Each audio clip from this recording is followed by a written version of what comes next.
Hello YouTube, welcome to an episode of Just Get It There. Just a little thing that's been going on.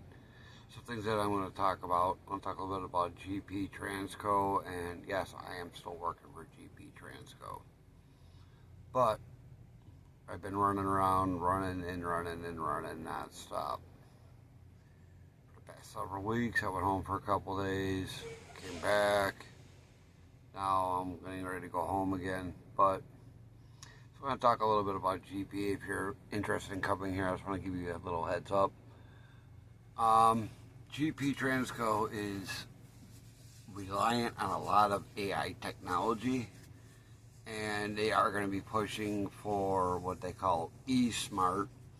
A lot of their trucks are going to be starting to have this system, which basically only allows you to go to the speed limit that is posted. You're at 65, you're strictly at 65. Speed limit's posted at 55, you're doing 55.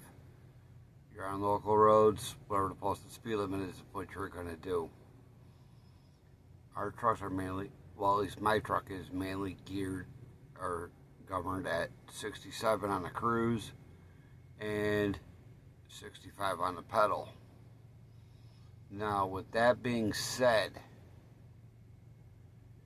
is that smart to go with this eSmart system? No, it's not.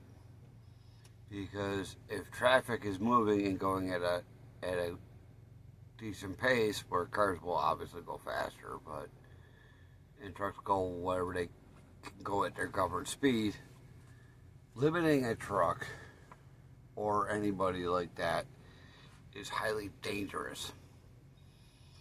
I don't know why they claim their insurance rates are high because of speeding. I very rarely ever hear of drivers getting pulled over for speeding. Some may or some may not. But for the most part, when you got a camera system that tells you to reduce speed, and if you're over 6 miles over the speed limit, it will tell you to reduce speed. To me, that is your tattletale sign of why your insurance rates are supposedly higher because of what you're doing. Because you're using the camera system, and the camera system will tell you to reduce speed. Excuse me. But to have a system in your truck to tell you that will govern you at a certain speed is very dangerous. Especially when traffic flow is going good, you're going to be endangering other drivers and other people on the road because you're at the actual posted speed limit. Granted, there are some people that actually do the posted speed limit, and there are ones that go underneath the posted speed limit because they don't want to be considered speeding. There's a lot to be subject to change on that to be proven that, yeah, but for the most part, this is basically like a speed limiter on steroids. Not needed. You're relying on technology to work and tell you how to do the governs, to do what the speed is actually posted.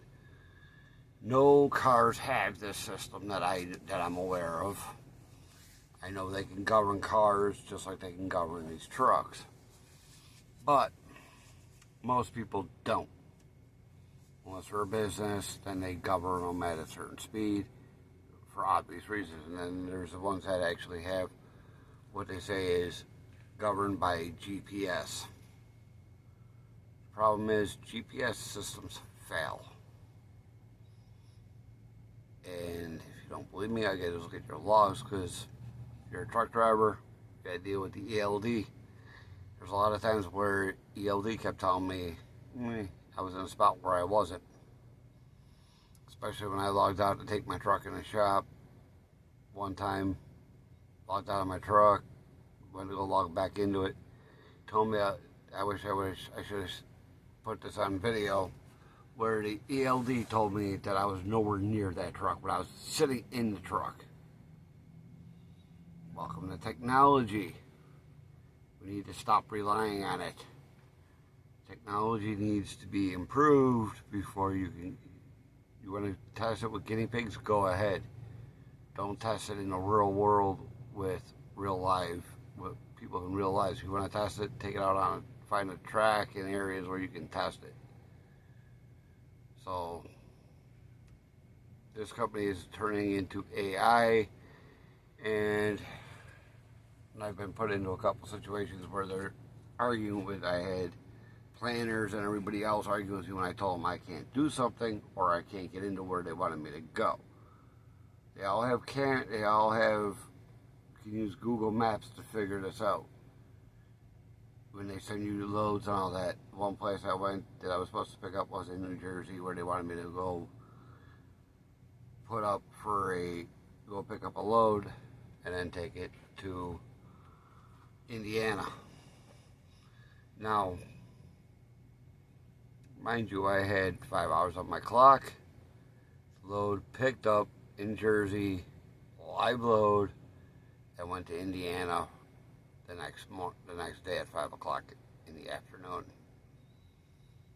Over 800 miles. It sounds doable, but when you're 2.5 hours away from the facility, you can't quite make it. People need to, when you're planning loads and freight, you need to take in the loaded miles along with the empty miles. Loaded miles was 700 and change, and the empty miles was around 96 miles away. You need to take in accountability, not to mention shipping and where you're getting loaded and where you're going to park for the night. You have to make so many miles to make 800 miles, but they don't understand that concept. You're under 6 hours of drive time. You're driving up the facility, which is over 2.5 hours away. You need to actually plan ahead, and especially if you're in Jersey off the I-95 and the 295. You're over that area, over by Jersey. You need to really pay attention to where you're going. You need to pay attention to where you're getting loaded at, where you're gonna stop. They don't think that. They don't take the empty miles into consideration, that you're burning your clock with the empty miles along with the loaded miles. They just take in consideration the loaded miles. Nobody was thinking that far ahead. But when I'm going to you'll see the screenshot of this facility, because I actually do have it saved. I want to put that up for the thumbnail for this video.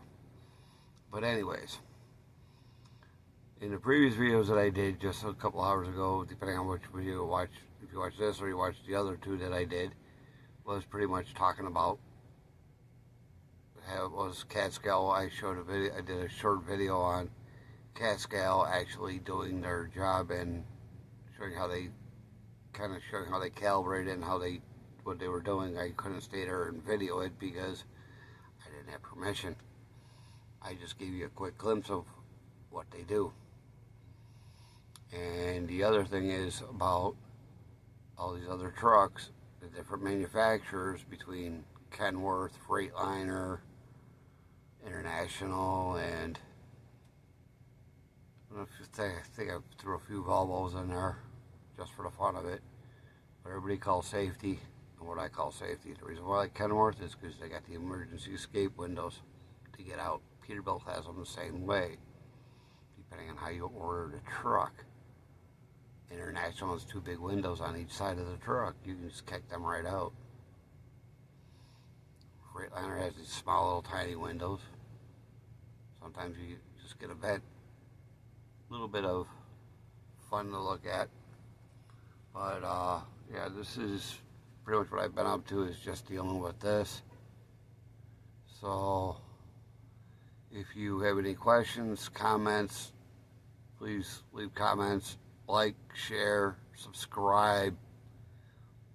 If you like these videos, share them, subscribe to the channel.